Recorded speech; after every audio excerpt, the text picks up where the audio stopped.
In 1925, na cidade de Dayton, Scott, jovem mestre, aceitou o vão. A lei Bator dizia que não se podia ensinar que o homem veio do animal. Os jornais chamaram de julgamento do macaco. A cidade virou palco, um grande espetáculo. Não era só fé contra a ciência, era sobre raça, poder e consciência. Bem-vindos ao Debate. Hoje, a nossa conversa gira em torno de uma pergunta fundamental. Uma daquelas que realmente desafia as caixinhas onde a gente costuma guardar as nossas crenças. O budismo deve ser classificado como uma religião? E indo até um pouco mais além nessa provocação, né? Considerando que o budismo não tem um Deus criador ditando as regras lá de cima, daria pra gente chamar o budismo de uma religião ateísta? Exatamente.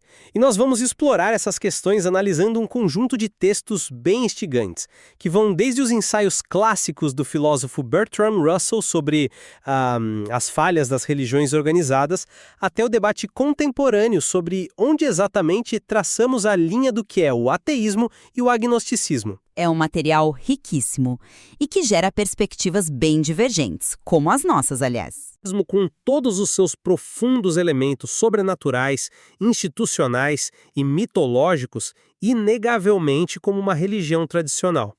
É um sistema que, na minha visão, é totalmente incompatível com o ateísmo moderno. Já eu venho com uma leitura bem diferente dessa história.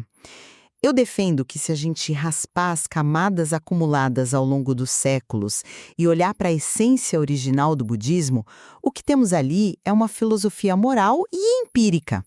É um método, sabe? Focado puramente em como escapar do sofrimento humano, operando de forma perfeitamente funcional sem precisar de absolutamente nenhuma divindade para validar a jornada. Bom, para a gente começar a desenhar as nossas posições de forma mais clara, eu vou direto ao ponto. Quando olhamos para o budismo de forma objetiva, ele preenche absolutamente todos os requisitos do que a gente chama de uma religião baseada no misticismo e no sobrenatural. Os textos que estamos analisando deixam muito claro que o objetivo final da prática budista é atingir o nirvana. E veja bem, o nirvana não é só uma metáfora poética para ficar com a mente tranquila depois de meditar na sala de casa. Ele é descrito como um estado literal de transcendência. Ele foi desenhado para que o indivíduo escape de um ciclo cósmico real, de reencarnações. O termo ateu, na sua concepção materialista, nega o invisível e o sobrenatural. Então, ao meu ver, não dá para usar a palavra ateu para abrigar um sistema que tem como dogma central essa transcendência da condição humana e o renascimento após a morte. Sim, mas... E só para completar, se pegarmos os apontamentos do próprio Bertrand Russell no material, ele nos lembra que o budismo tem clero. E, historicamente, se você olhar para instituições como o sacerdócio tibetano, eles foram tão dogmáticos, obscuros e, em muitos momentos, tão cruéis quanto qualquer igreja de uma religião com um Deus central. Eu entendo a sua linha de raciocínio, mas eu foco muito na precisão dos conceitos aqui. Quando eu falo do budismo original, estou falando do que alguns estudiosos chamam de budismo seco.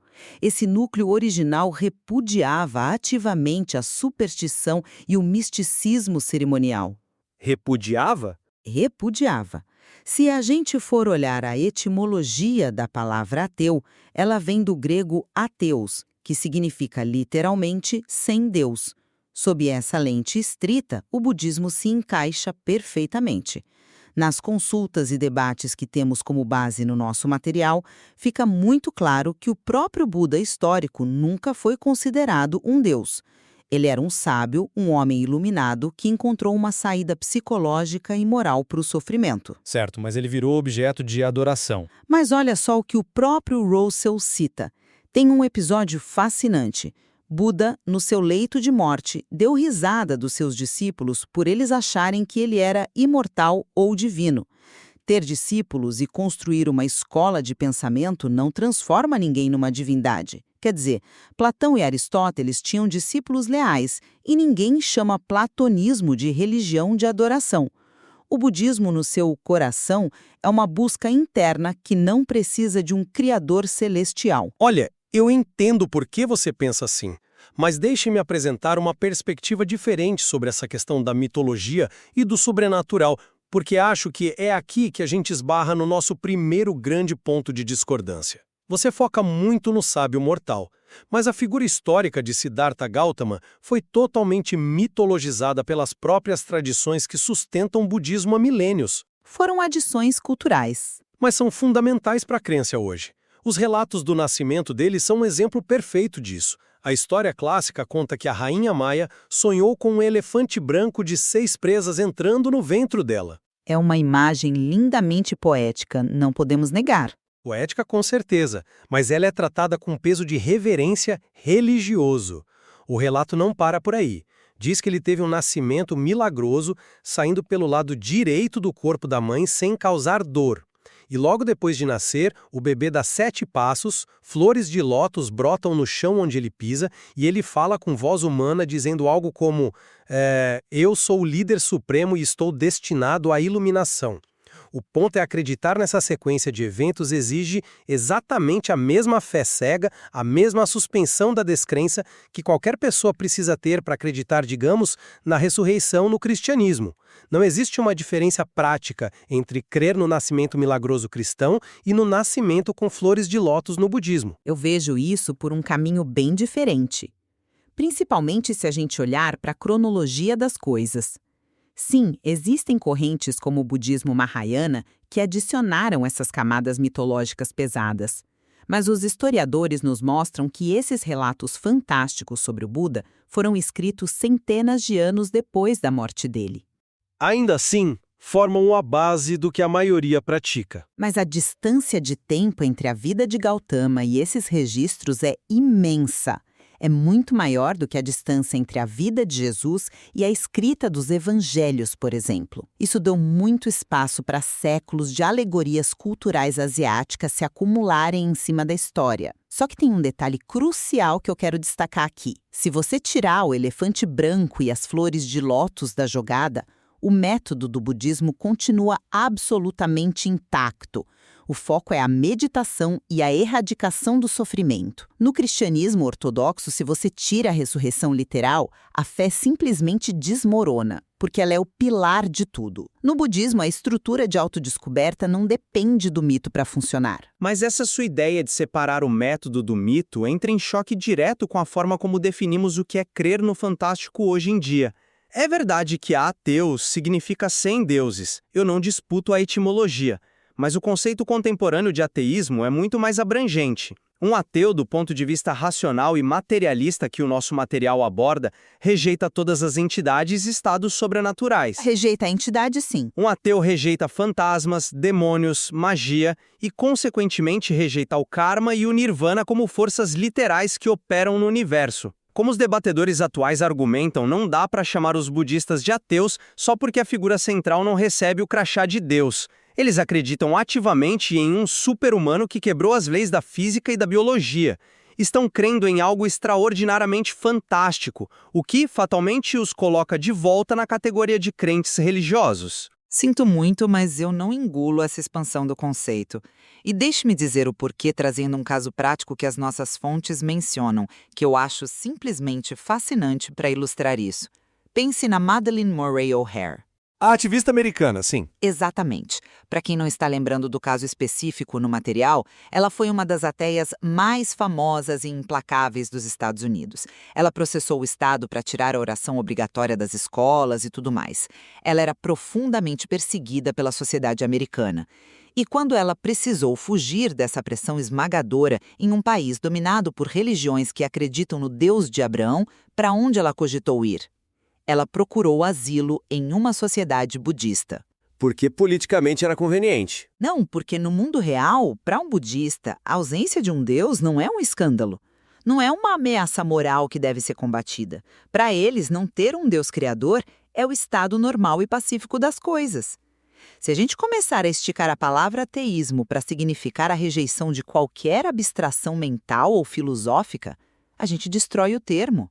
A essência do ateísmo é a rejeição a divindades criadoras e legisladoras. Um budista não senta para rezar pedindo que Buda altere as leis do clima ou cure uma doença milagrosamente. Ele medita para alterar a própria percepção. Isso é uma tradição não teísta, e sim ateísta no seu pilar fundamental. Esse é um ponto interessante, e o exemplo da O'Hare realmente dá o que pensar. Embora eu enquadre isso de outra forma, quando a gente tira o foco do praticante isolado, daquele que só medita no seu canto, e olha para a instituição. E acho que esse é o nosso grande calcanhar de Aquiles aqui no debate. Você fala muito de meditação e percepção interna, como se todo budista fosse um filósofo isolado no topo de uma montanha. A história nos mostra outra coisa. E o Bertrand Russell é cirúrgico ao apontar isso no texto. Ele diz que todas as grandes religiões causam danos profundos através de seus dogmas institucionais, e ele faz questão de não poupar o budismo. Sim, ele critica severamente o clero budista. Eu reconheço isso. Exatamente. Ele aponta diretamente para o sacerdócio budista no Tibete. Durante séculos, antes das mudanças geopolíticas modernas, eles não eram apenas monges pacíficos, buscando o autoconhecimento, como o Ocidente costuma romantizar. Eles formavam uma casta burocrática e clerical absurdamente poderosa. Eles controlavam impostos, mantinham um sistema de servidão e exerciam um controle social pesado, usando medo espiritual. Dizer para um camponês que, se ele não obedecer às regras do mosteiro, vai reencarnar como um inseto ou sofrer em reinos infernais budistas é manipulação religiosa clássica. Quando uma instituição dita regras absolutas, exige submissão econômica e controla a sociedade através de ameaças místicas, chamá-la de filosofia laica inofensiva é ignorar a realidade material. É uma instituição religiosa até a medula. Olha, esse é um argumento convincente. Eu não vou defender as práticas feudais do clero tibetano, mas você já considerou a distinção que o próprio Russell faz entre a máquina institucional e a filosofia do fundador? Eu concordo plenamente com a crítica às instituições. Qualquer ideia, por mais pura que seja, quando se mistura com o poder do Estado ou vira um monopólio clerical, acaba se corrompendo. Mas a gente precisa separar a burocracia humana do ensino original. O Russell, que era um crítico feroz da religião, coloca o Buda junto com Sócrates num patamar de moralidade muito acima de muitas figuras centrais de outras religiões. Acima do Cristo, inclusive, na visão dele. Exatamente. Ele destaca que o Buda ensinou o princípio de não resistir ao mal com violência uns 500 anos antes do cristianismo surgir, e a forma de agir era coerente com isso. O que é um ensinamento nobre. Claro, ninguém questiona a ética. Nobre e fundamentalmente diferente na sua execução prática. Buda debatia com os seus opositores com calma, com urbanidade. Russell observa que você não vê nos ensinamentos do Buda histórico aquela fúria vingativa que às vezes aparece nas escrituras ocidentais, aquela ameaça explícita de que, se você não acreditar em mim, você vai queimar no fogo do inferno por toda a eternidade. Essa ausência de um sadismo cósmico, de um Deus irado punindo os desobedientes por puro ego ferido, mostra que a estrutura do budismo é voltada para a compaixão. É uma moralidade muito mais secular do que teológica. Eu vejo a sua tentativa de separar as coisas, mas eu não estou convencido por essa linha de raciocínio, porque a nobreza moral do fundador não anula a natureza religiosa do sistema em si. Eu concordo que a ética do Buda, sem a ameaça de um inferno eterno ditado por um ditador invisível, soa muito mais humana e civilizada aos nossos ouvidos modernos. Mas a veneração em torno dele não é só um respeito profundo por um professor genial. Ela cruza, sim, a linha da adoração. O budismo pode não ter um ditador cósmico enviando pessoas para o inferno, mas exige que a pessoa aceite a premissa absoluta de que a vida é um ciclo interminável de sofrimento, do qual você só escapa se seguir estritamente o manual de um ser que transcendeu a humanidade. E veja a questão do karma. O que tem o karma?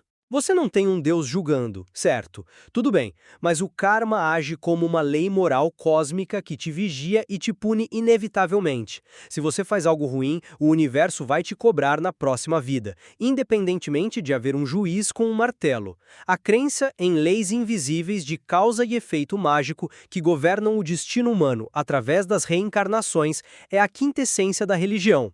Chamar o budismo de filosofia só porque o Buda era educado nos debates mortes é fechar os olhos para os milênios de cerimônias de queima de incenso, orações por mérito kármico e devoção mística que definem a vida de 99% dos budistas reais no mundo. Mas aí é que está o ponto central da confusão. Quando você olha para as práticas do dia a dia, para o budismo popular nas vilas da Ásia, por exemplo, você está vendo um sincretismo pesado. O budismo se espalhou e, estrategicamente ou não, absorveu deuses locais, religiões folclóricas e práticas animistas. Mas se a nossa pergunta central do debate de hoje, essa estrutura principal, o DNA do material é teísta ou ateísta, a gente tem que olhar para os pilares fundamentais. E os pilares são cheios de karma e nirvana. Sim, mas o budismo não assume um propósito teleológico. Ou seja, ele não diz que o universo tem um plano final, um roteiro pré-determinado por uma mente superior. O Russell argumenta de forma brilhante que a religião ocidental nasce muito do medo. O medo do desconhecido, o medo da morte, e esse desejo profundo e quase infantil de ter um irmão mais velho cósmico para nos proteger no escuro. O budismo, na sua raiz, faz exatamente o oposto disso. Ele vira para o indivíduo e diz: olha diretamente para o sofrimento, aceita que a vida é passageira e não espere nenhum salvador externo descer dos céus para te resgatar. Você é o seu próprio refúgio. Essa postura de encarar o abismo sem pedir ajuda divina é radicalmente autossuficiente. Ela tem muito mais a ver com o racionalismo maduro que o próprio Russell defendia do que com a submissão cega que as fés dogmáticas exigem. É fascinante ver como a gente consegue ler o mesmo autor, pegar as mesmíssimas críticas do Russell e chegar a conclusões tão radicalmente opostas. Onde você enxerga uma autossuficiência radical, eu vejo apenas a troca de um dogma com Deus por um dogma sem Deus. Dogma sem Deus ainda é tecnicamente ateísta. Mas ainda é religião. O Russell deixa muito claro que as religiões fazem mal de duas formas principais: através das coisas específicas que elas mandam você fazer e através do tipo de crença que elas exigem. E o que é uma crença religiosa? É aquela convicção visceral que não pode ser abalada por nenhuma evidência contrária. O budista ortodoxo que acredita piamente que rodar uma roda de oração ou que a meditação vai libertá-lo de reencarnar em um plano inferior, não está formulando uma hipótese científica que ele pode testar num laboratório, certo? Ele está exercendo fé pura. Sim, o Buda não é chamado de divindade criadora, mas quando você tem um guia espiritual que é tratado como absolutamente infalível e as promessas que ele faz sobre o que acontece depois da morte são aceitas como a verdade definitiva e inquestionável do universo, a linha entre guia e Deus vira um mero jogo de palavras. O mecanismo psicológico de se ajoelhar para uma autoridade transcendental está 100% ativo ali. Olha, o seu ponto sobre o risco psicológico do dogmatismo é muito forte, eu concedo isso. Qualquer sistema humano de crenças corre o risco de virar um dogma intocável com o tempo, seja ele religioso, filosófico ou até mesmo político. Mas eu volto à definição central do nosso debate sobre o ateísmo. O prefixo a, junto com theos, como já estabelecemos, significa sem deuses. Quando a gente aplica isso até mesmo aos antigos politeísmos, a rejeição ateísta é focada em divindades com vontades próprias. O budista rejeita deuses criadores e controladores do universo. Portanto, na definição técnica, ele é um ateu.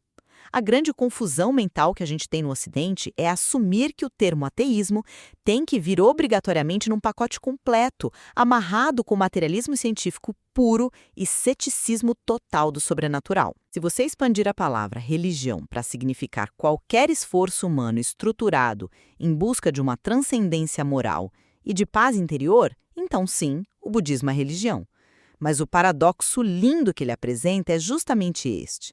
Ele ilumina a possibilidade real de existir uma religião que é, ao mesmo tempo, fundamentalmente ateísta. Ele prova, por A mais B, que você não precisa colocar um deus autoritário no topo de uma pirâmide para construir uma estrutura ética complexa, cheia de significado e compaixão profunda. Bom, como já estamos nos encaminhando para o fim da nossa discussão de hoje, eu vou fazer um apanhado rápido da minha posição.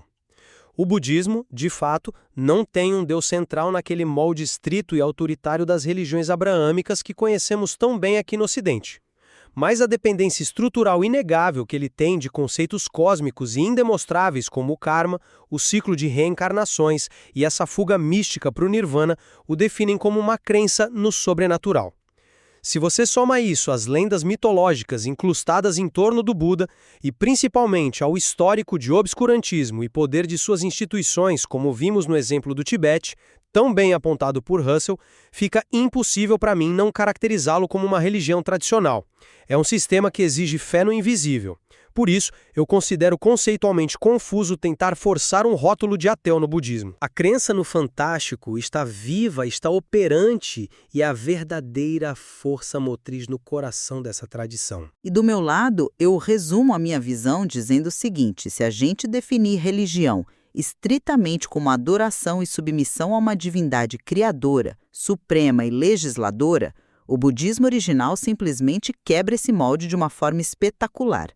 Por ser, na sua essência, uma jornada interna de autodescoberta empírica focada em aliviar o sofrimento e guiada pelos ensinamentos de um homem que sabia que era mortal, o budismo serve como um contra-exemplo brilhante na história humana. Ele nos mostra que uma moralidade profunda, que em muitos aspectos é até superior na visão de céticos duros como Russell, e uma organização social estruturada podem prosperar em um paradigma puramente ateísta.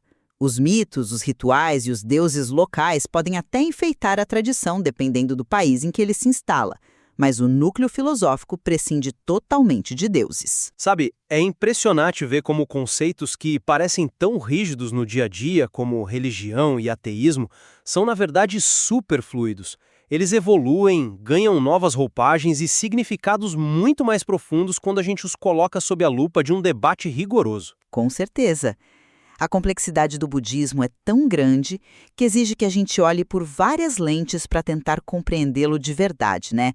Seja como uma religião exótica para os olhos ocidentais, uma filosofia prática de vida ou uma impressionante tradição ateísta de elevação moral. Perfeito. E para quem está nos ouvindo e gosta de cavar fundo nesses assuntos, saibam que há muito mais camadas a serem exploradas nos textos que basearam a nossa conversa de hoje. Continuem questionando, continuem lendo as fontes originais e tirem as suas próprias conclusões. Obrigado por nos acompanharem e até a próxima.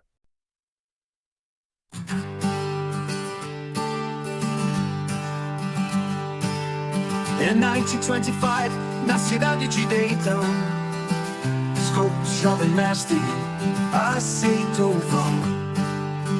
A lei Batua dizia que não se podia ensinar que o homem veio do animal. Os jornais chamaram de julgamento do macaco. A cidade virou palco, um grande espetáculo. Não era só fé contra a ciência, era sobre raça, poder e consciência. Brian se ergueu, grande orador, dizia que a ciência trazia ouro. Revolução levava a barbárie, darwinismo social, cruel tirania. A clã marchava, sombra na rua, hierarquia racial, não podia ter lua. Sem fé, dizia Brian, o saber é mau, porta aberta, o caos, caminho fatal. Darrow chegou, agnóstico gigante, defensor da razão, do direito constante. Viu na lei ataque à liberdade, uma teocracia sobre a humanidade. Todos ao gramado, calor insuportável, Darrow desafia Brian, ato notável. Pergunta sobre Noé, show sua criação. 6 dias de dilúvio era a interpretação. Brian admitiu, os dias eram longos. Muralha do literalismo caiu com sons. Derrota moral, mas a lei ainda vigorava. Impacto cultural que a América sentia. Scott pagou multa, depois anulada pela Suprema Corte, questão técnica aplicada. O julgamento deixou marca e lição, depois lembrava, democracia em avaliação. Avaliação. Avaliação. Avaliação. Avaliação.